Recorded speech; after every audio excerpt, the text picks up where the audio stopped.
This man has done it again. Never let your GM negotiate with Danny Ainge because this man continues to win draft after draft. Unless your GM is, of course, Jeff Peterson, because then he's going to win the trade. But other than that, nobody has been better than Danny Ainge over these last two NBA drafts. I think he wins this year's draft with guys like Ace Bailey and Walter Clayton Jr. Last year, he brings in a guy that I was really high on in Cody Williams, also Isaiah Collier and Kyle Filipowski, who looked elite in the summer league. You add that on to the core that they already have, led by Lauri Markkanen. They also have Clayton Jr and Walker Kessler. This looks like a squad forming in Utah. And first things first, I mean, Ace Bailey at 5, are we kidding? That is an absolute steal. This is a top 3 player in a really, really good draft class, by the way. He's definitely top 3. He's 6'9" with a 7-foot wingspan with the ability to shoot over anybody at any spot on the court. A true 3-level scorer that averaged 17.6 points a game, 7.2 rebounds, 1.3 assists, a steal, and 1.3 blocks per game last year. Shot 46% from the field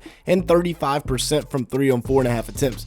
He's dangerous. He is a really, really good prospect, and he fell in the draft for whatever reason, but I mean, there were so many flashes, so many bright spots that you had to avoid to not take him at 3 or 4 if you're the Sixers or Hornets, like versus Indiana, where he had 39 points, 8 rebounds, 4 blocks, and a steal on 16 of 29 shooting from the field, 4 of 8 from beyond the arc. And just looking at this game film, this is disgusting.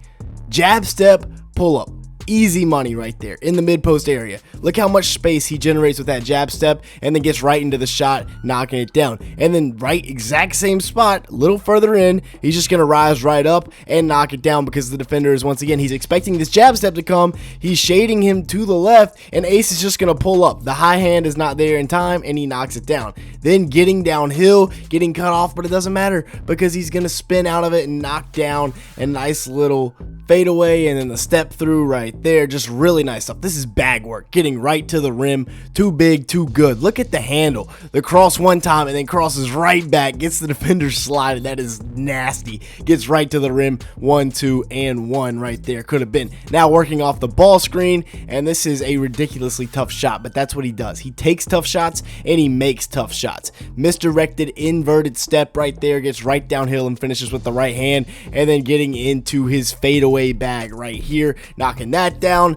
sprinting to the corner, knocking down yet another 3. Ace Bailey is filthy, dude. Like, look at this. This is a insanely difficult shot, and he's knocking it down. But I think maybe my favorite value for them was Walter Clayton. Picking him up with the 18th overall pick is going to end up being a really, really nice addition to this squad. I mean, just look at some of the shot making that he has. Reminds you of a young Steph Curry. 18.3 points a game, 4.2 assists, 3.7 rebounds, and 1.2 steals per game on 45% shooting from the field, 39% from 3, on about 8 attempts a game. 6'3", so solid size for an NBA point guard. I mean, that's just a ridiculous shot to hit in the Elite 8. Coming off of the dribble handoff, even though it wasn't really a dribble handoff, it was just a handoff. He comes off the pin down. Chad Baker-Mazar is in full denial, and it doesn't matter. He's still going to get to his spot and knock down this 3-ball over Janai Broome. And then coming off of the ball screen, getting to his spot. Look how far he drags out the defense right here. Brings Broome all the way across the court with him, and then just gets to his spot right here. He's picking it out,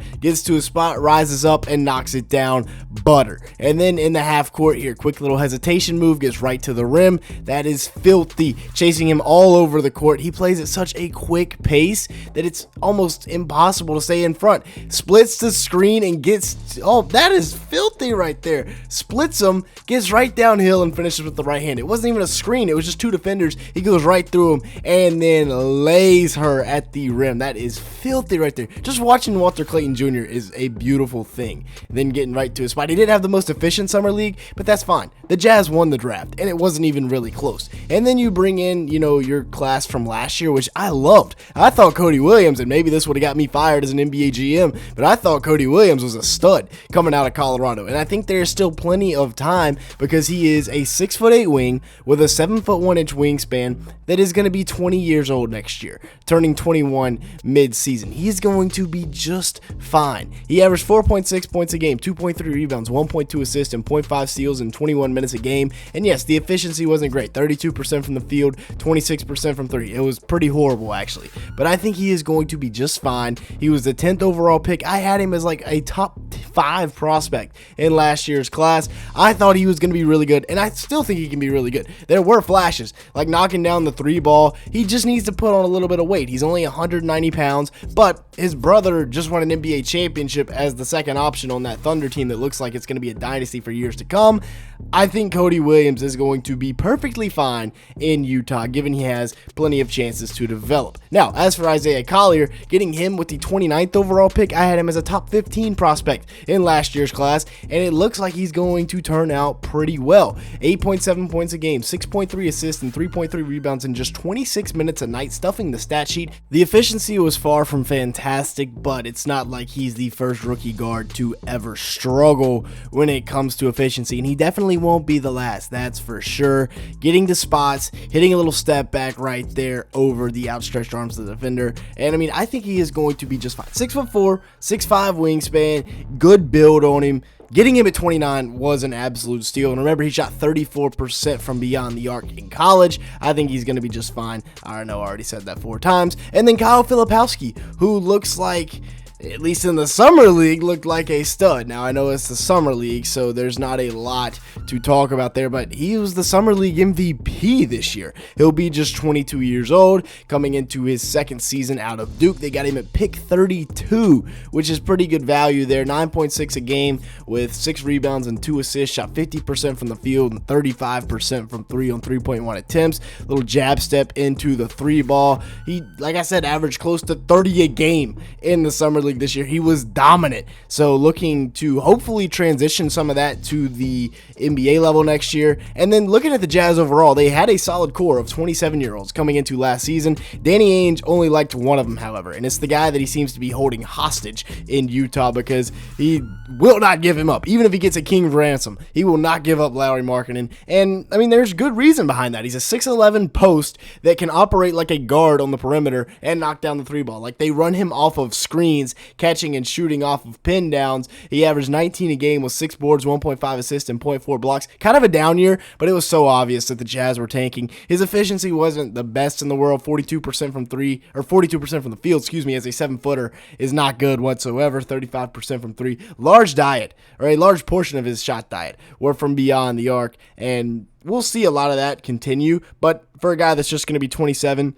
he's definitely going to be sticking around in Utah for quite some time as they come out the other side of this rebuild. And then you got Clayton Jr, who will be 22 years old next season and is coming off a year where he averaged almost 17 a game with 5.6 assists, 3.8 rebounds, 0.7 steals, and 31 minutes a game, shooting 39% from the field and 34% from 3 on 7.6 attempts a night.